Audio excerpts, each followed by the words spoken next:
Freud's theory of psychosexual development claims that as we grow up, we pass through 5 critical phases.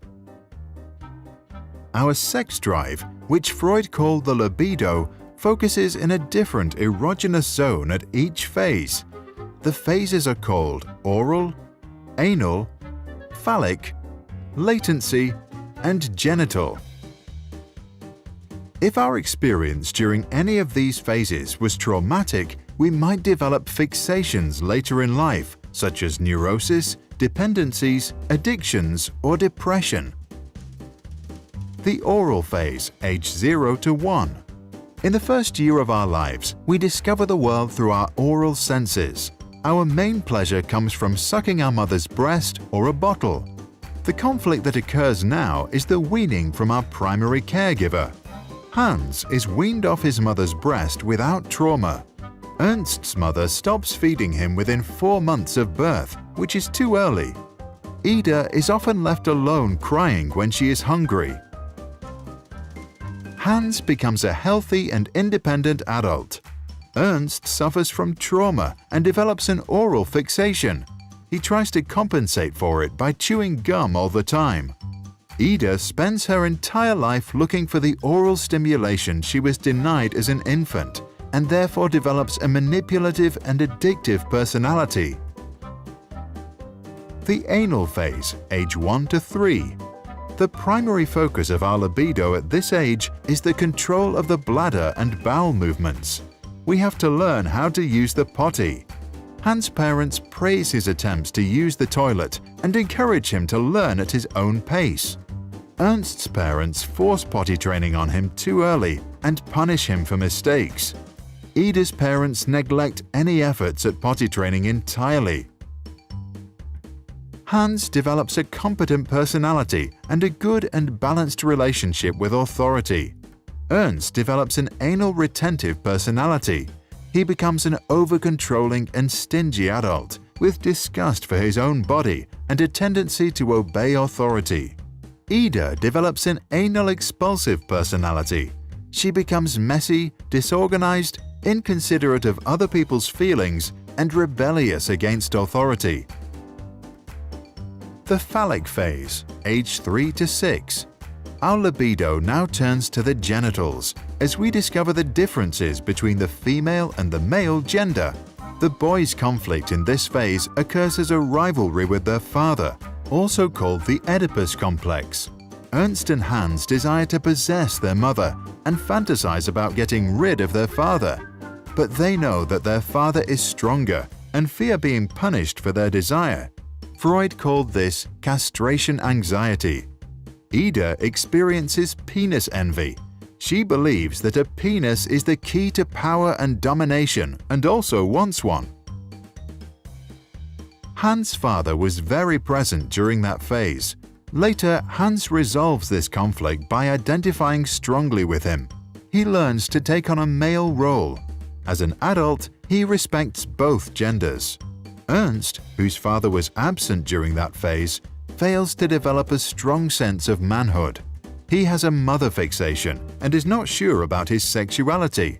He also tends to be aggressive towards women and constantly needs to compete with other men. Ida, like all women, maintains her penis envy for the rest of her life, which in her case causes an inferiority complex towards men. Latent phase, age 7 to 13. In this phase, our libido is suppressed as our sexual energy is being sublimed into developing life skills. Our superego strengthens, and we strongly identify with social values, same-sex heroes, and friends. Hans follows many hobbies. Ernst loves learning at school, and Ida makes lots of new girlfriends. There is no real conflict in this phase.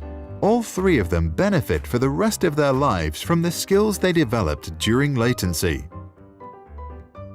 The genital phase, puberty to death.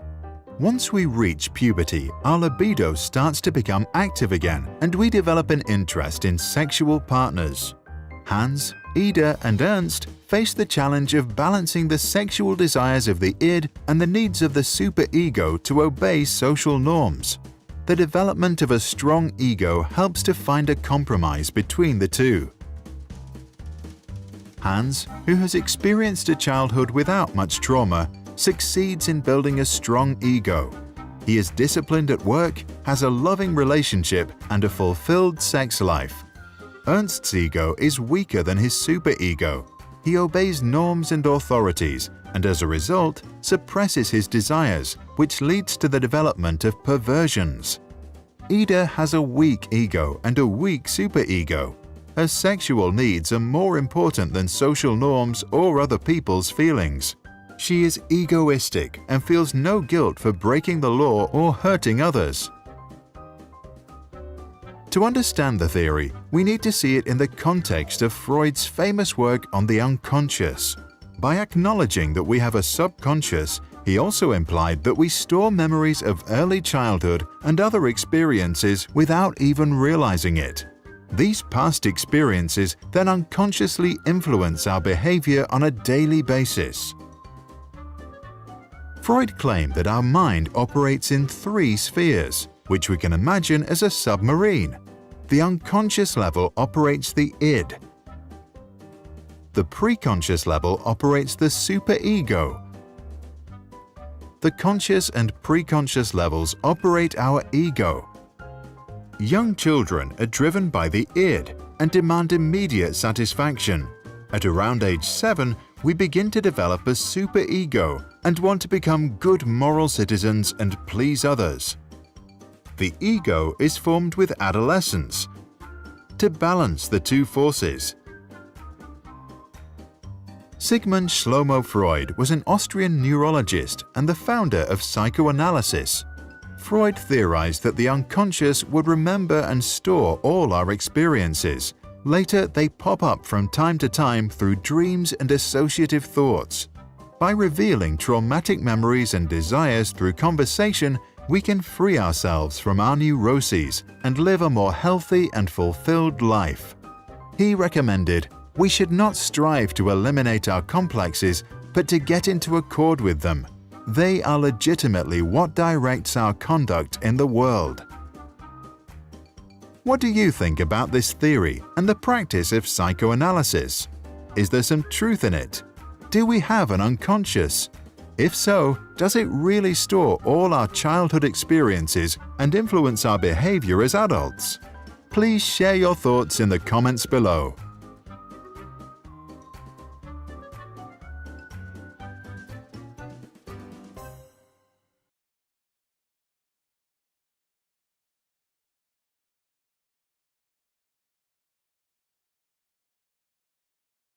Sprouts videos are published under the Creative Commons license.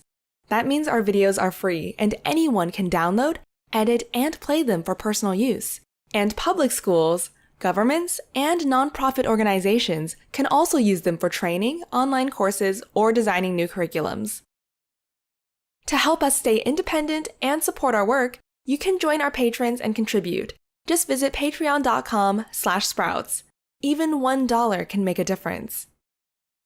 If you have deep insights into academic topics and want to help us explain complicated ideas in simple language, please contact us at sproutsschools.com.